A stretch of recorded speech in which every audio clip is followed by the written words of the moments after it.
የሰይጣን የጸሎት ጊዜ ስንት ሰዓት ነው? ኦኬ ከምሽቱ 1 ሰዓት የሰይጣን የጸሎት ጊዜ ነው።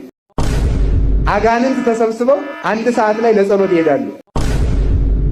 ሰው ለዚህ ነው ደበረኝ ሲል ውሎ ማታ ቀለልም ይለው።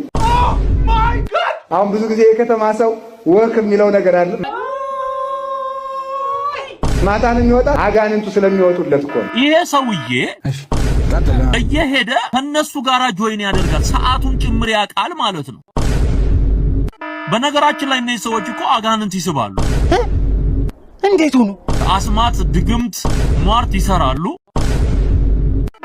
ጨሌ እጁ ላይ ያለውን ጨሌ ተመልከት። ጭራም ይይዛል። ምንድነው ጉዱ? ምንድነው ባይዘው ድግምት አለው ጭራው።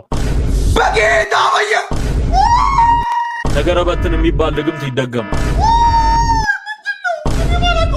3 ድግምቶች አሉት። ነገረበትን፣ ግርማ ሞገስ እና አፍዛደን። እኔ አላቆም ነገር እኔ አላቆም። የራሱ ጓደኛ ነው ሚስጥሩን ያወጣው። እሱ የቆመበት ቦታ በቃ ፈዞ ነው ሰው የሚውለው። እንዲህ አይነት ተረት ተረት እየተናገረ በጣም ጥሩ ነው። ህዝብ ማየቱ መቀለጃ መሆናችንን ማየቱ ጥሩ ነው።